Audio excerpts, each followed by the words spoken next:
All right, let's talk about something that's, well, it's everywhere, but you can't really see it. We're talking about the plastics we use every single day and what they might be doing to our brains.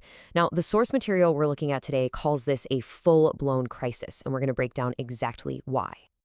So let's just get right to it with a pretty shocking question. Are the plastics you use every day actually shrinking your brain? I know, it sounds a little out there, but it really gets to the core of what we're talking about. All these materials that make our lives so convenient, could they have a hidden biological cost? And we're not talking science fiction here. This is a real question that researchers are seriously looking into. The big concern is how these chemicals might mess with our body's chemistry and what that could mean for our brains in the long run. Okay, so if we're going to understand this whole thing, we've got to identify the main suspects, right? We're talking about specific chemicals that are basically baked into all sorts of products that fill our homes. So let's meet the culprits. First up, we have something called endocrine disrupting chemicals, or EDCs for short, and you gotta love the nickname they've got here, hormone hijackers. I mean, that's pretty much the perfect way to describe them. Think about it. Your endocrine system, that's like the mission control for all your body's hormones. It manages everything from your mood to how fast you burn calories.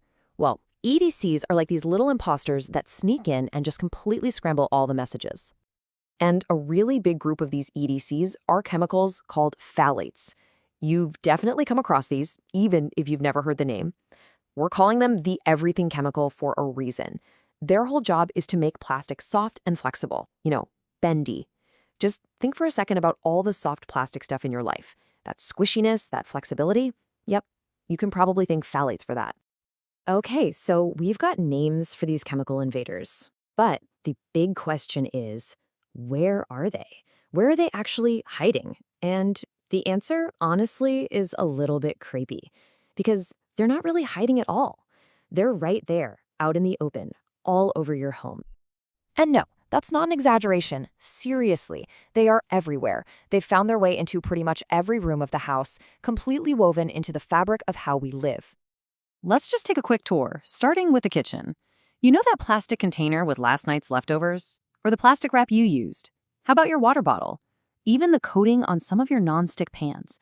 All of them can have these chemicals. And the crazy part is, they're touching the food we eat and the water we drink. And it's not just the kitchen. Head into the bathroom. The bottle your shampoo and conditioner come in, the lotion you use, that plasticky shower curtain, even your toothpaste tube. I mean, these are things we're putting directly on our skin, in our hair, every single day.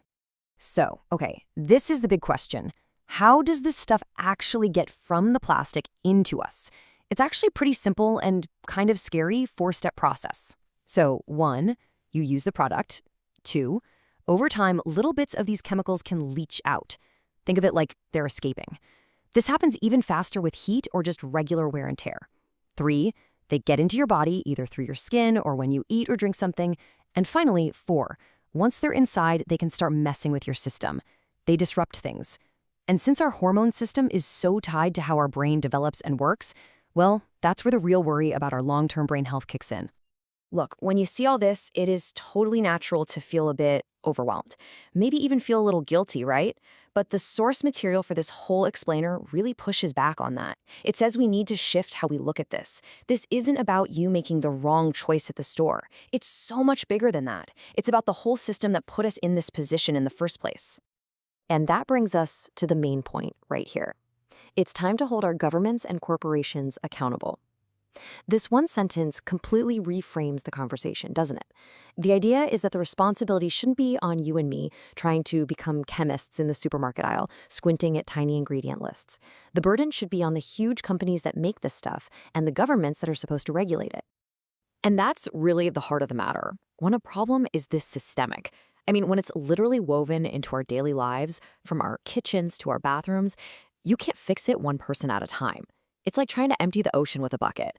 The solution has to match the scale of the problem.